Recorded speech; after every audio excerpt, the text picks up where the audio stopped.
Honda Brio tipe E tahun 2015. Brio ini sangat digandrungi di Indonesia, terutama di kalangan anak-anak muda ya. Saat pandemi dan PPKM ini, penjualannya itu sempat beberapa kali menjadi mobil terlaris di Indonesia ya.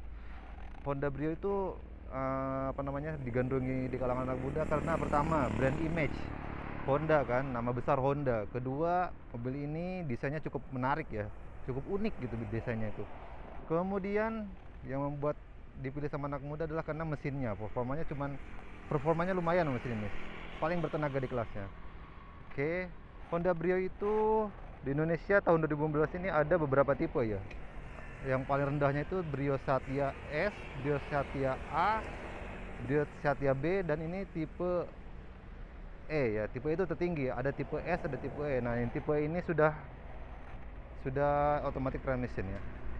Jadi kita lihat desain depannya kurang lebih sama ya dengan Honda Mobilio. Ini satu platform, lampunya masih bulat. Ini tipe E sudah ada fog lampnya. Oke, mari kita lihat mesinnya. Nah, ini mesin Honda Brio 1200 cc iVTEC menghasilkan tenaga 90 horsepower dan torsinya 114 Nm. Nah, mesin ini tuh paling bertenaga di kelasnya ya. Dan ini yang tipe E sudah ABS. Mesinnya ini, kap mesinnya sudah ada peredam. Oke, kita tutup. Oke, kita lihat dari samping nih, dari belakang ya. Peleknya menggunakan ring 14. Udah pelek racing, bannya Dunlop Ecopia. Kemudian belakangnya masih tromol. Yang depan sudah cakram. Oke, kita masuk ke belakang.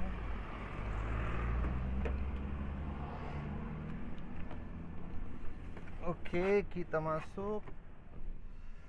Nah, duduk di belakang ini lumayan sempit ya Honda Brio ini. Kursinya, headrestnya masih nyatu seperti Honda Mobilio generasi awal. Kemudian kursi belakang belum ada headrestnya juga. Di belakang tidak ada apa-apa ya, hanya ada lampu. Untuk posisi duduk di belakang lumayan nyaman. Sayang banget nih, kepala gue, tinggi gue 180 cm, nggak bisa senderan ini ya, sampai leher doang. Untuk headroom ya lumayan sempit lah headroomnya. Salah satu kelemahan Brio, duduk di belakang tuh kurang nyaman. Oke, mari kita lanjut ke belakang. Kita lihat ya dari belakang, desain Brio ini sangat unik. Kayak dipangkas gitu desainnya ini. Nah, yang ini yang tipe E, Brio tipe E. Nah, emblem ini emblem Honda. Kalau yang Satya logonya beda. Kemudian tulisan iVTEC. Belum ada sensor parkir. Nah, untuk membuka bagasinya itu harus pakai kunci dari belakang. Nggak ada tombol di belakangnya. Nah, ini bagasinya ya. Bagasinya sempit tapi cukup dalam. Ya, lumayan lah. Lumayan luas. Oke, kita tutup. Kita lihat ke dalam. Nah, ini door trimnya masih plastik warna hitam. Power window untuk mengatur spion. Dan ada speaker, ada cup holder. Oke, mari kita masuk ke dalam. Kita nyalakan. Kuncinya seperti ini, sudah immobilizer. Kita nyalakan, panas banget. Nah, ini instrumen odometernya. Kita nyalakan. Mesinnya lumayan halus. Nah, yang Brio tipe ini sudah airbag ya setirnya. Airbag tapi belum ada steering switch control. Di sini ada AC, ini tombol dummy, nggak ada apa-apa, nggak bisa dipencet. Kemudian ini sisi AC-nya ini buat lampu hazard. Kemudian head unitnya seperti ini, masih belum layar. Ini head unit bisa di MP3, CD, kemudian AUX, USB, radio tentunya. Tapi sayang banget belum bisa Bluetooth. Untuk kualitas suara biasa aja, tidak istimewa. Kemudian kita turun ke bawah. Ada tombol AC, ini tombol blower yang buat menyalakan matikan AC. Nah, ini yang agak uniknya di sini, fog lampnya di sini dia. Biasanya kan di tuas ini nih fog lamp. Jadi di sini buat fog lamp, kemudian buat pengatur suhu, kemudian arah semburan AC bisa diatur ke atas dan ke kaki. Ini arah pengambilan udaranya bisa dari luar dan bisa dari dalam. Dan ini ada soket 12 volt. kemudian cup holder 2, laci penyimpanan terbuka, kemudian tuas transmisinya masih common part dengan Honda Mobilio, rem tangan, kemudian ada cup holder lagi di sini ya. Udah itu aja. Ini spion spion tengahnya sudah bisa day and night view. Kemudian ini ada kacanya, kanan kiri sudah ada kaca dia. Dan sebelah sini ada airbag juga. Nah, untuk Honda Brio ini ya, Honda Brio ini sayang banget, Honda build quality-nya sangat kurang. Kita lihat dari sini, ini masih renggang. Kemudian ini juga tuh ngangkat plastiknya. Tapi ya, di kelasnya ya kurang lebih build quality kurang lebih seperti inilah ya. Untuk lagi penyimpanannya ini ya kodok beracun lagi mangap. Oke, mari kita coba. Yuk kita test drive Honda Brio ini ya. Oke, yang pertama gue rasakan ketika bawa mobil ini adalah mobil ini sangat ringan ya, sangat ringan, kompak mobilnya ya. Oke, dari posisi duduk dulu ya. Posisi duduknya itu lumayan ya, lumayan lah, cukup lah, kurang lebih sama kayak naik Mobilio juga, posisinya kan kurang lebih sama. Kemudian untuk setirnya, nah ini yang termasuk kelebihan Honda ya, Honda Brio. Setirnya tuh enak, posisinya tuh enak, sporty banget ya, ngadep ke badan kita untuk posisinya. Meskipun dia hanya bisa naik turun ya, belum bisa maju mundur, tapi posisinya tuh udah nyaman banget gitu posisi setirnya. Digenggamnya juga enak, nggak terlalu kecil, nggak kegedean juga setirnya ini ya. Kemudian bobot setirnya juga enteng, mobil ini enteng banget menurut gue ya, enak gitu, apalagi dibawa sama perempuan gitu, effortless untuk bawa nyetir mobil ini tuh. Oke, kita coba putar balik. Bagaimana radius putarnya biasa aja ya, tapi lumayan lah ini. Kita coba performa mesin. Nah, ini yang istimewa ya, Honda Brio tahun 2015 tuh belum CVT, maticnya masih matic 4 percepatan konvensional biasa, belum CVT. Ini dibandingkan CVT yang 2016 yang udah facelift, lebih responsif untuk transmisinya. Tapi ya memang si CVT lebih halus untuk dibawanya ya, kayak naik motor aja. Kalau CVT kan kayak motor matic gitu, nggak ada jeda perpindahan. Kalau ini berasa jeda perpindahan itu berasa banget. Kalau Honda ini tak halus, transmisi itu halus, tapi perpindahan dari 1, 2, 3, 4 itu berasa banget gitu, dropnya RPM itu berasa untuk maticnya ya, kurang lebih seperti itu. Kemudian untuk mesinnya, nah ini ya, mesinnya tuh di kelasnya paling bertenaga, 90 horsepower. Kan tenaganya nyerempet mobil-mobil 1500 cc gitu kan, mobil-mobil 1300 seperti Avanza 1300, terus R3, kurang lebih angkanya di 90 horsepoweran kan. Nah ini sementara ini bodinya kecil, tenaga besar, jadi di bawahnya itu lincah banget mobil ini, enteng banget gitu, cepet naiknya itu tuh. Cuman memang berasa banget jeda perpindahannya itu halus, cuman berasa hentakan dari 1, 2, 3 nya itu berasa. Nah, kemudian untuk remnya lumayan cukup pakem, tapi tidak lembut di remnya itu, agak bikin enak gitu, berasa. Kemudian untuk ruang kabin, nah ini salah satu kelemahan Brio, ruang kabinnya sempit, jadi tidak nyaman apabila dipakai penumpang banyak ya.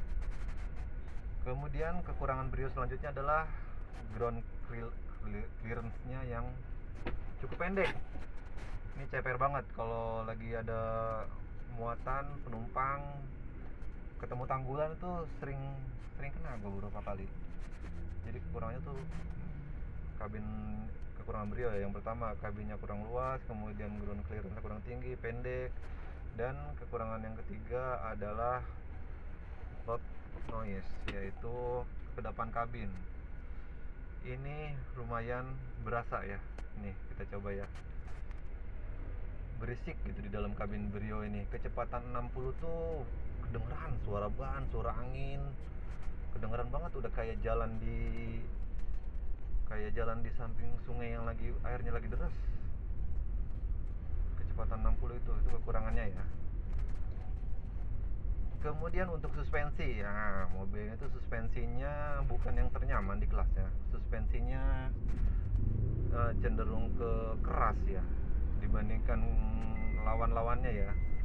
seperti Mars, Nissan Mars atau Mitsubishi Mirage itu suspensi lebih nyaman, mereka lebih empuk. Kalau ini keras tapi enak handlingnya gitu, di bawahnya tuh enak, minim timbung tentunya, minim banget, lincah jadinya mobilnya.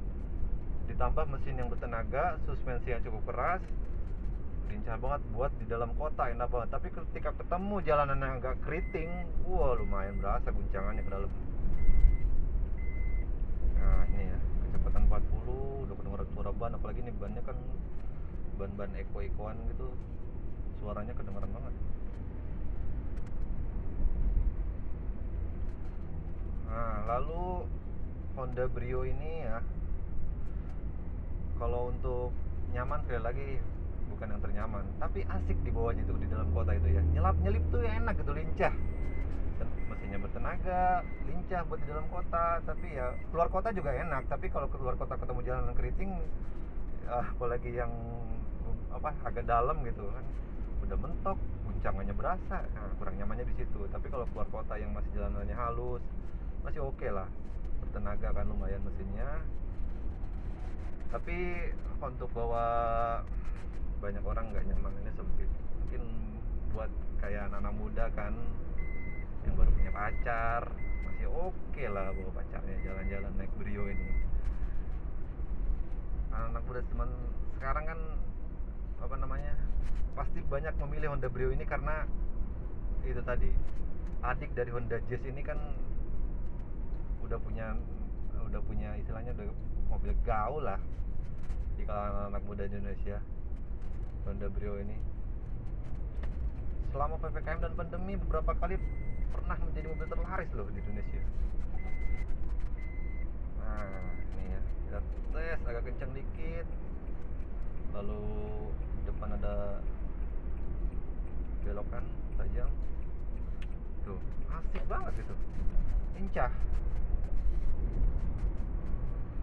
Oh, tenaga mesinnya ya, cepet banget naiknya.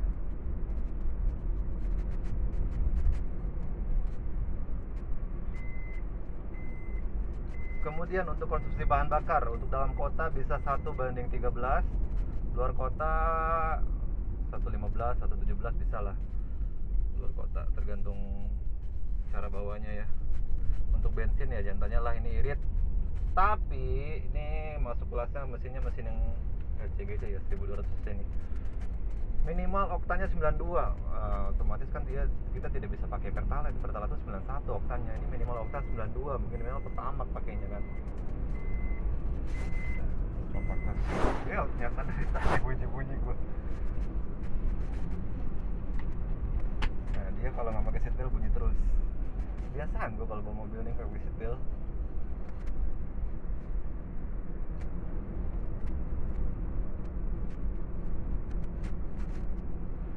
Nah, Honda Brio ini ya, dibandingkan lawan-lawannya ya, kalau urusan keasikan berkendara ini yang bukan yang terasik sih, cuman menyenangkan gitu bawa mobil ini tuh.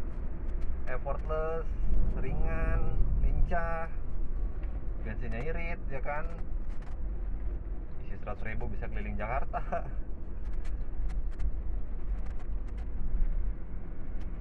Nah, untuk di pasaran Honda Brio ini tahun 2015 ada di kisaran 100 jutaan ya. Tipe E beda dengan tipe yang Satya dan manual. Ini tipe E yang Matic nih agak mahal memang. Paling mahal lah di kelas dan harganya cukup bertahan ya. Jadi istilahnya itu nilai jual kembalinya tuh bagus Honda ini. Ada di angka 110, 105 lah. Untuk tahun 2015, saat ini kilometernya baru 42.000. Ini masih enak banget. Kebetulan juga nanti akan gue jual mobilnya.